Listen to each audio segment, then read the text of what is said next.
Welcome back, everybody. I'm Ed Berliner. Welcome back into the Hard Line. Here we go now. 1-877 Newsmax, your turn to talk. And here we go. Just a quick synopsis of what we just discussed and what is going on today. Outside of the major news of the day, where basically Ted Cruz says he will not go for a third-party run, but if he does well in Nebraska, he's still leaving the door open to possibly getting involved and stopping Donald Trump. Marco Rubio came out today and said he is not interested in a vice president's spot. Meantime, speaking of vice president, Donald Trump has said he would consider that he hasn't ruled out Chris Christie as a possible vice president. That's all just what's happening today. But here's some of the bigger stuff. Kurt Schlichter, who's a very well-known conservative columnist, says, and I quote, "I intend to vote for Donald Trump, and just typing those words makes me throw up a little." He says Trump is the acid reflux disease of Republican politics. Meantime, there are people looking at Donald Trump saying this is a guy who is siding not only with Bernie Sanders, but with some of the policies of Hillary Clinton. There are major publications out there today saying that Donald Trump is the guy who is just to the left of Hillary Clinton at this point. Meantime, we've got a lot to get in here. The Wall Street Journal's lead story today calls Hillary Clinton the conservative hope. They claim that Donald Trump will kill the conservative ideas, their best ideas for a generation. They're calling this the administration that would cripple the conservative movement. Now, I want to give you one more thing here before we go to the calls at 1-877 Newsmax. Mother Jones, which is a left-leaning publication, there's no doubt about it, let's be clear. Their story that came out late today, Donald Trump selecting a white nationalist leader as a delegate in California. The guy's name is William Johnson. They call him one of the country's most prominent white nationalists, leading the American Freedom Party. And according to the Southern Poverty Law Center, which tracks hate groups, they say that it is arguably the most important white nationalist group in the country. And Johnson has even been part of robocalls, which have said the following, and I quote, "The white race is dying out in America and Europe because we are afraid to be called racist. Donald Trump is not racist, but Donald Trump is not afraid. Don't vote for a Cuban. Vote for Donald Trump." Again, this is from Mother Jones, that Trump selects a white nationalist leader as a delegate in California. Now, we got to hear from you on all this. 1-877 Newsmax, 1-877 Newsmax. I just got a feeling that this is the kind of stuff, love, hate, loathe, like, I don't care what it is, you've got to get involved in this conversation at this point. Here's Rob from Sheridan, Illinois. Rob, thanks for joining us on the Hard Line on Newsmax. Thank you for having me. Love your show. I've been following you guys for about a month now, and to be honest with you, I watch you more Smart man that you are, Rob. It shows channel. brilliant intelligence. Well, I want to comment in regards to all these polls I see where everybody calls the Clinton-Trump deal a tie, or a couple points here, a couple, or as a union operator here in Illinois, you know, a lot of us were solicited to go out and support Hillary and so forth and so on. Not one of us did. Everybody around here is pro-Trump. I really, really believe when it comes to the final election, you're going to see something in the era of Reagan where he sweeps at least 45 states. Because he is American. What do you think, though? Let me ask you this. I get it, but what do you think about those people like Kurt Schlichter, who says that he'll vote for Donald Trump, but he wants to vomit when he thinks about the opportunity to do that?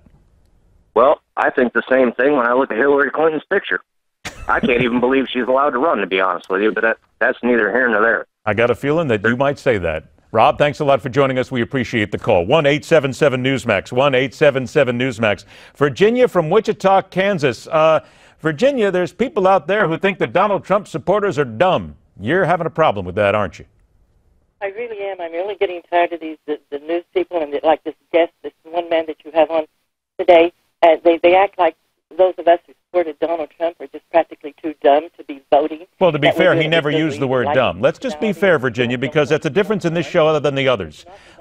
Virginia, hang on. Virginia, stay with me, Virginia. Stay with me, Virginia.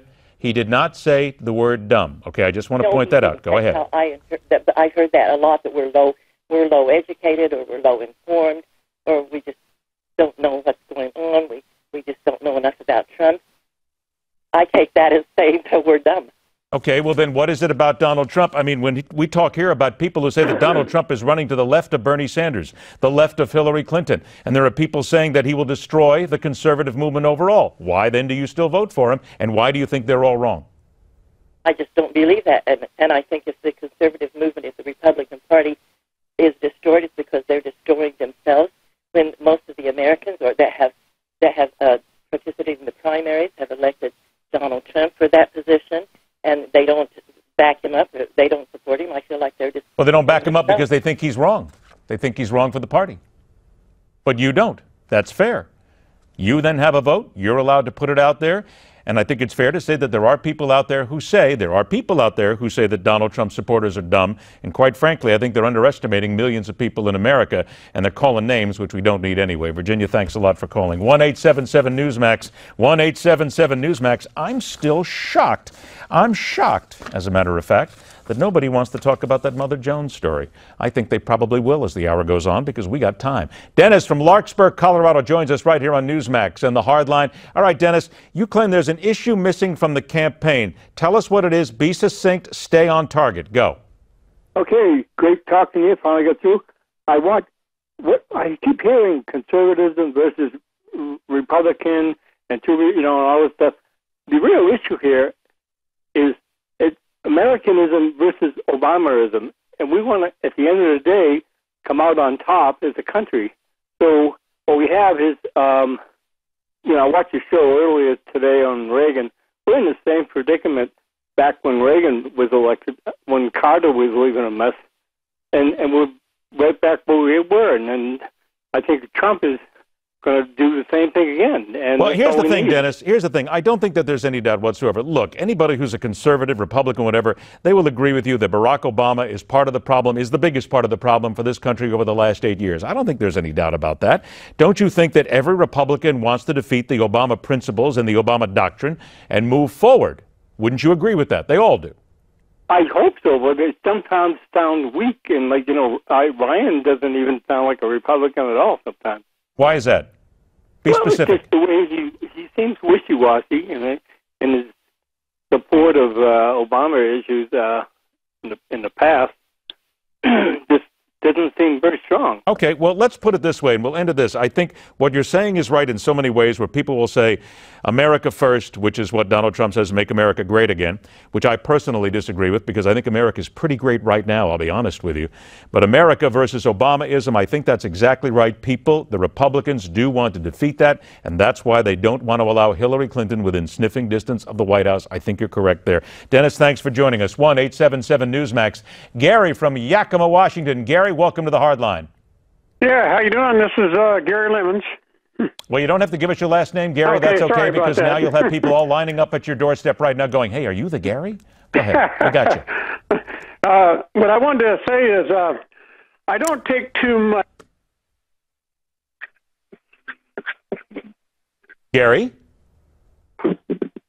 My God, I think the CIA has gotten to Gary. I think all of a sudden that he's been taken prisoner. Sorry, Gary, we got to cut you loose. I don't know what happened to the phone lines. It's a mystery. Andy from East Hampton, Connecticut is up next. Andy, I got about 60 seconds. Go ahead. Well, I just have to say that Mother Jones story where that guy was saying that white people white people speaking up should be taken racist. I think the whole... That's not what they said. That's not what they said. They said here that Donald Trump selected a white nationalist leader as a delegate in California. Stick on that. You got 30 seconds. There's nothing wrong with that. There's nothing wrong with that. I don't really think there's really anything wrong with that, personally. You don't find there's anything wrong with the guy who leads a group that the Southern Poverty Law Center has called the most important white nationalist group in this country, and they say don't vote for a Cuban, vote for Donald Trump. You don't see anything racist about that, right? No, because I'm tired of hearing all this racist stuff thrown up against them. I'm not one of these people either, that group. But I get that. But wouldn't you agree that if you say don't vote for... Hang on a sec. Hold on a sec, Andy. Don't you think that if you tell somebody not to vote for a Cuban, that you're being racist? Isn't that just basing it on race?